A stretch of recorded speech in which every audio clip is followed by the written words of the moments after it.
네, 지금부터는 이제 제가 말씀드리려고 하는 그 설교, 쉬운 설교, 네, 설교를 쉽게 하자 이런 의미는 아닙니다.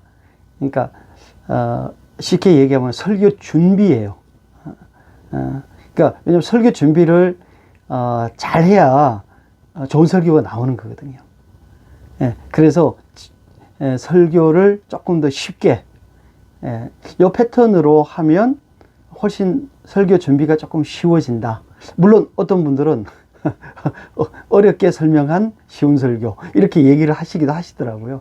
그래서 엄격하게 얘기하면 쉬운 설교 준비, 이렇게 아마 표현할 수 있을 것 같습니다. 자, 그래서 쉬운 설교 준비라는 것은 어쨌든 우리가 설교를 함에 있어서 준비를 하잖아요. 그죠? 그러니까 준비를 하는데 조금 쉽게 하자. 쉽게 하는 것의 그 의미는 정말 쉬울 수도 있고, 또 하나는 뭐냐면은 내가 설교를 준비하는 어떤 기본적인 패턴을 정확하게 익혀보자. 한 패턴으로. 그러니까 설교가 다양하게 할 수 있잖아요. 뭐 예를 들어서 어떤 절기 설교를 한다든지 이럴 때도 항상 똑같은 패턴으로 하는 건 아니거든요. 그렇죠. 근데 쉬운 설교라고 얘기하는 것은 어떤 패턴을 제가 설명을 드리려고 하는 거예요. 준비하는 패턴. 물론 준비하니까 그대로 해야 되겠죠.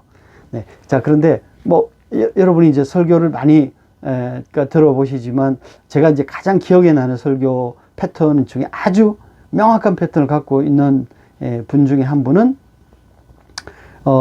이동훈 목사님. 이동훈 목사님 항상 시작할 때에 예화로부터 시작합니다. 이제 그걸 따라서 지금 하시는 분들이 꽤 많은데, 그리고 본문을 잘 연결해요. 그리고 그분 굉장히 감성적이죠. 목소리도 좋죠. 근데 이러니까 설교를 들으면 되게 황홀해 하시는 분들이 참 많습니다. 지금도 뭐 그렇게 하시지만 또 정말 강해를 하시는 분도 계시죠. 그죠? 네. 또 중간에 예화를 많이 하시는 목사님도 있어요. 제가 설교 듣기 참 좋아했는데 요새는 우리 이 목사님은 정말 예화를 너무 사랑하시는 것 같아서, 사실 저는 예화를 그렇게 많이 하는 걸 좋아하지 않는 편입니다. 그건 개인적인 취향이니까. 어쨌든 그래서 가능하면 우리가 배울 때는 예화 없이 그러니까 풀 버전을 하는 것을 기본으로 하고 있거든요. 그래야지만 뭐가 발달되냐면은 묵상하는 게 발달이 됩니다. 본문에 대한 이해와 묵상이 발달되어져야 이 설교가 좋은 설교가 나올 수 있기 때문에. 자, 이제 앞에 뭐 서론 빼고요. 이거 5가지 단계로 되어 있는데 실제적으로는 3단계입니다.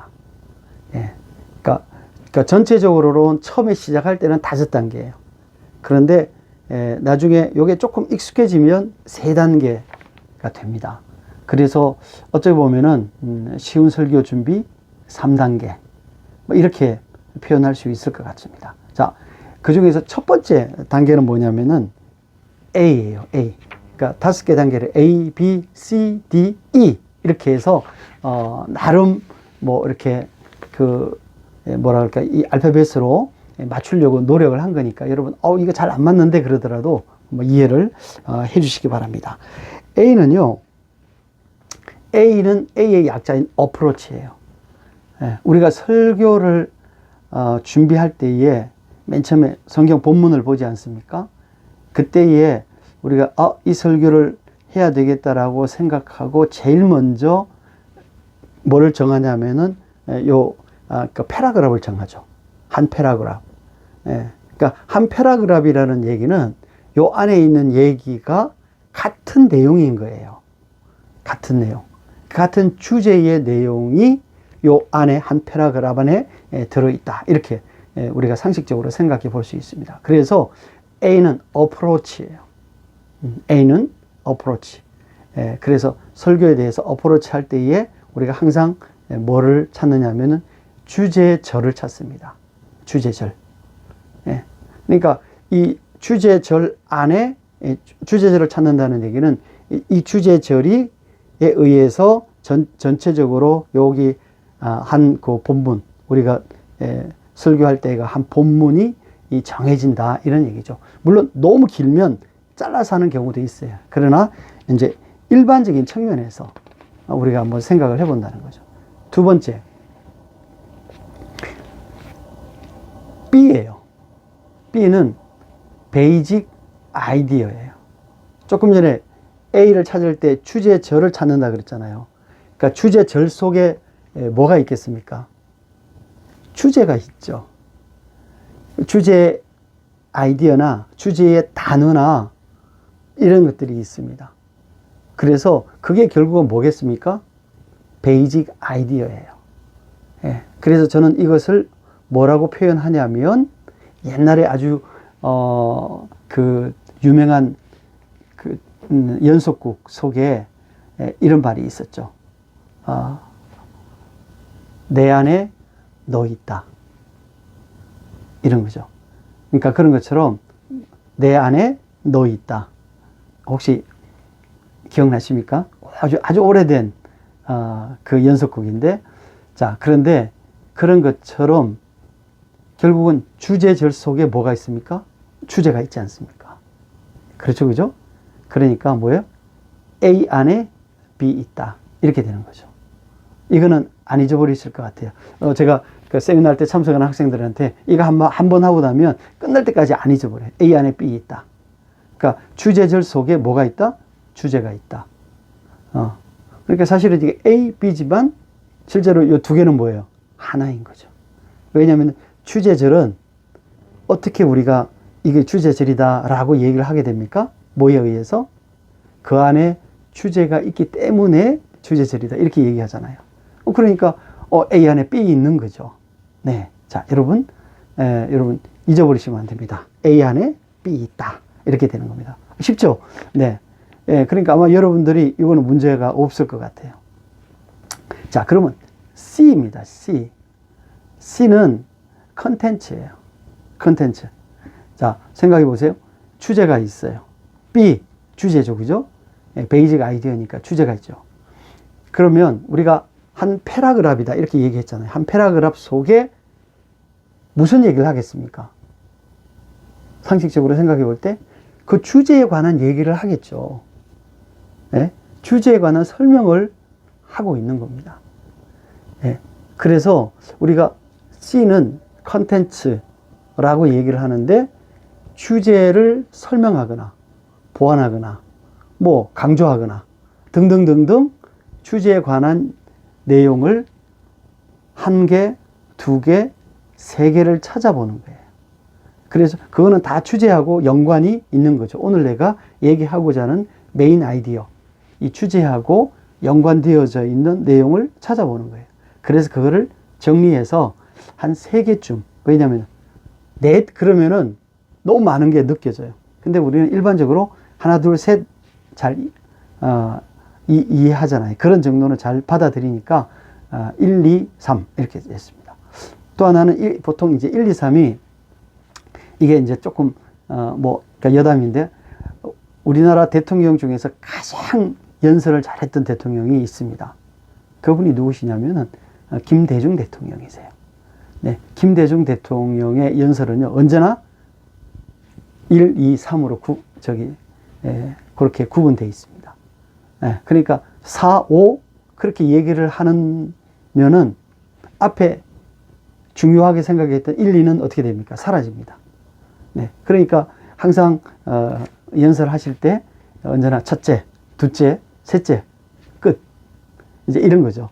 뭐 그걸 제가 모방한 건 아니지만, 네, 그래서 제가 이렇게 쭉 해보니까 한 3개 정도만 해도 충분하고 일반적으로 우리 목사님들이 설교할 때 보통 첫째, 둘째, 셋째 이렇게 많이 하시더라고요. 네, 그러니까 뭐 그런 정도를 찾아내는 거는 그닥 그렇게 어렵지 않다. 이렇게 이제 보게 됩니다. 그래서 C는 컨텐츠인데 3개 정도를 찾아내니까 이제 C1, C2, C3 이렇게 되는 거죠. 네, 그러니까 별로 어려운 게 없죠. 그러니까 A, B, A는 주제절, 그 다음에 B는 베이직 아이디어, 주제절 속에 있는 주제, 그렇죠? 그러니까 A 안에 B 있다. 그 다음에 C는 그 주제를 에 대해서 설명하고 있는 안에 있는 내용들, 그 본문 안에서 있는 내용들 이렇게 되겠죠. 그러니까 뭐 지금까지 제가 말씀드린 거에 의해서 어려운 거는 없을 것 같습니다. 자, 그러면 이제 D는 뭐냐? 우리 그러니까 우리 한국 설교는 D가 많습니다. D가 많아요. 그러니까 D는 뭐냐면은 적용이에요. 적용인데 devotional application 이렇게 씁니다. 아주 헌신적인 적용 이런 거죠. 삶의 적용 이런 거예요. 그러니까 devotional application 이렇게 되어 있습니다. 그러니까 뭐 어색할 수 있어요. 근데 아까 제가 말씀드렸잖아요. A, B, C, D, E를 맞추느라고 이렇게 했다. 그래서 D는 적용이에요. 적용은 뭐겠습니까? C에 대한 적용 D죠. 그러니까 C1에 대한 적용은 D1, C2에 대한 적용은 D2, C3에 대한 적용은 D3 이렇게 되는 거죠. 네, 그러니까 근데 그는 이제 훈련할 때에는 그렇게 해요. 우리가 처음에 이제 개념상에 근데 실제로 설교할 때에 C번 1, 2, 3번 하고 그 다음에 다시 C에 대해서 적용 D1, D2, D3 이렇게 하지는 않거든요. 실제로 설교할 때는 어떻게 합니까? C1 플러스 D1, C2 플러스 D2, C3 플러스 D3 이렇게 하잖아요. 그러니까 CD는 뭐예요? 하나로 묶여지잖아요. AB가 하나로 묶여지는 것처럼 CD도 하나로 묶여집니다. 그러니까 요것도 하나가 되는 거죠. 네, 요 하나가 되는 겁니다. 자, 그런데 이제 D는 저는 개인적으로 D에 대해서 다 그렇게 강조하지를 않는 편입니다. 왜냐하면 아까 이제 말씀드린 것처럼 우리나라 설교에는 D가 많아요. 네, 그래서 보통의 경우에 어떻게 넘어오냐면 A, B 시작하면서 D 이렇게 넘어오거든요. 네, 그러니까 주제를 얘기하면서 주제에 대한 적용을 얘기를 하지 설명 내용을 얘기하고 그 내용에 따른 주제를 설교를 적용점으로 갖고 가는 그 설교의 내용이 이렇게 논리적으로 전개된 설교의 내용이 많지가 않습니다. 네. 자, 그런데 그렇게 하는 또 이유는 뭐냐면은 아마 앞편에 제가 소개한 그 글에서 우리 동영상 보시면 우리나라 설교는 상당히 감정적이라고 그랬잖아요. 그러니까 이 감정적일 때 뭐가 나타나냐면은 이 D가 굉장히 감정적이에요. 네. 그리고 굉장히 D는요, 굉장히 강하게 얘기를 합니다. 왜? 적용이니까. 강조해서. 네. 그래서, 이 적용에 대한 내용이 되게 많아요. 네. 근데 저는 개인적으로 이렇게 생각합니다. B와 C가 정확하게 많아지는 게 아니라 정확하게 이해가 되면, 그러면 D는 저절로 이해되어진다. 그러니까 이런 거죠. 내가 설교를 들으면서 목사님께서 굳이 D에 대해서 설명하지 않아 이렇게 적용해야 됩니다 라고 얘기하지 않아도 말씀하시면 그럼 나는 이렇게 해야 되겠네, 나는 저렇게 해야 되겠네 라고 생각나게 하신다는 거예요. 그게 뭐겠습니까? 그게 성령의 교통이고 그게 성령의 능력이고 그 가운데 설교 가운데 성령의 역사예요. 네. 그러니까 저는 철저하게 이 설교가 하나님께서 나를 준비하게 하시고 내가 딱 뱉는 순간 그 내용을 딱 뱉는 순간 그 다음에 누구에게 위임하는 거다? 성령에게 위임하는 것이다. 네. 그러니까 그것에 대한 분명한 확신이 있어야 된다고 생각합니다. 그러니까 내가 막 이것저것 다 해서 여러분 이렇게 하십시오 저렇게 하십시오 굳이 하지 않아도 성령께서 그 사람의 마음 가운데 그 말씀을 통해서 자기 수준에 맞게끔 자기가 할 수 있는 만큼의 뭐를 결정하게 한다? 적용을 결정하게 한다. 순종을 결정하게 한다 하는 것이 이 내용에서 굉장히 이 중요한 내용이에요. 예. 그렇다면 저는 뭐를 중요하게 생각하냐면은 B를 중요하게 생각합니다. 그러니까 B를 통해서 내가 지금 설명하고자 하는 내용을 정확하게 주제를 설명하는 거예요. 주제를 정확하게 설명하는 것을 통해서 사람들이 오늘 주제에 대한 정확한 인식을 해나가는 거예요.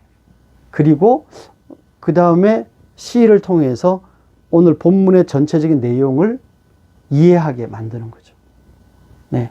그러면 D는 자동스럽게 따라온다. 이렇게 되는 겁니다. 네. 자, 그 다음에 이제, E가 남겠죠. E는 뭐, 그냥 엔딩이죠. 엔딩이죠. 자, 그런데 엔딩이 그냥 엔딩이 아니고, 엔딩은 언제나 어디로 돌아가냐면은 주제로 돌아갑니다. 그러면 엔딩은 어디가 되겠습니까? 엔딩은 B로 돌아가는 거죠. 네. 오늘 우리가 이런 내용의 얘기를 했습니다. 그래서 등등등등 해서 우리가 엔딩 마무리를 그날 잘 해서 중요하게 기억나게 꼭 기억해야 될 것들은 한두 가지 얘기를 하고 마무리를 하는 것. 이게 쉬운 설교 준비의 과정입니다. 그러니까 A, B, C, D, E 5가지인데 실제로는 뭐예요? A, B가 하나고 C, D가 하나고 그 다음에 E니까 3단계죠. 네, 3단계죠. 그걸 이제 풀어놓으면은 5단계예요. 이렇게 설명하면 될까요? 우리 목사님들은 이제 대부분의 이제 목사님들, 남자 목사님들은 군대 갔다 오지 않았습니까? 근데 훈련소에서 우리가 총검술 한다, 또 뭘 한다 하면 항상 뭘 합니까? 첫 번째 우리가 배울 때는 뭘로 배웁니까? 구분 동작. 그렇죠. 구분 동작으로 배웁니다. 그러니까 구분 동작 하니까 A와 B를 구분해서 해야 돼. C와 D를 구분해서 해야 돼. 그런데 그게 조금 더 익숙해지고, 이게 뭘 하라는지를 알겠다고 되면 바로 뭘로 이어집니까? 연속 동작으로 이어지는 거죠. 그럼 연속 동작하면 그냥, 굳이 구분해서 뭔가 딱 하지 않아도 바로 연결이 되니까 A, B가 연결이 되고 CD가 연결이 되는 거예요. 네. 그 다음에 B와 C를 찾아내고, 접점을 찾아내고. 네. 그러니까, 그 다음에 이제 마무리 E 하니까, 결국은, 뭐겠습니까? 3단계죠. 참 쉽죠. 네. 그래서 이게, 뭐 별로 그렇게 어렵지 않기 때문에, 저는 여러분들이 적용을 잘 하시리라고 생각하는데, 간혹 잘 이해가 안 된다. 이렇게 생각하시는 분들이, 우리 학생들도 제가 가르쳐 보면, 황황이 있어요. 그게 뭐냐면, 여러분들이 제가 여러분들에게 설명하는 쪽으로 여러분들의 생각을 어떻게 해야 돼요? 전환을 시켜 주셔야 됩니다. 그러니까 전환을 시켜서 내 생각을 바꿔야 되는 거죠. 그렇게 해서 맞춰서 훈련을 해야 되는데, 나는 있고 그것을 해서 잘 나한테 맞게끔 만들어서 나한테 가지고 와라, 이렇게 되면은 안 되는 거죠. 네, 그렇지 않겠습니까?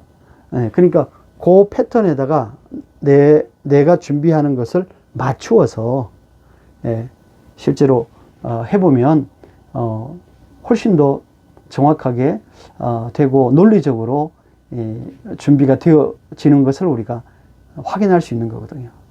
왜냐하면 제가 이거 꽤 오래 했거든요.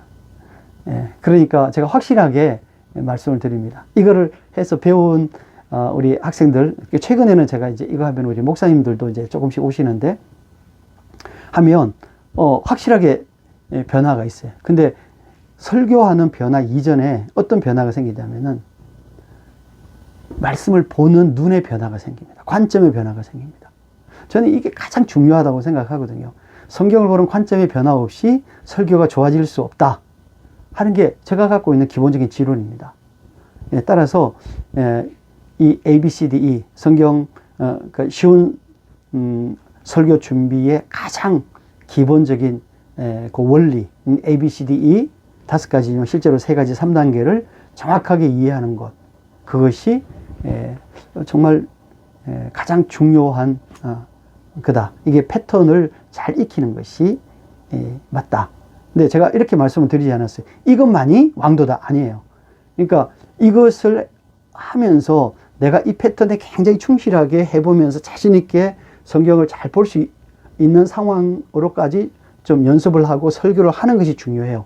그리고 나서 성경에 있는 모든 내용을 다 이렇게만 할 수는 없거든요. 그러니까 다를 때는 또 다르게 어플리케이션을 해서 하면 되는 겁니다. 근데 중요한 건 하나를 잘 익히는 것이 저는 매우 중요하다. 이제 이렇게 생각하는 거죠.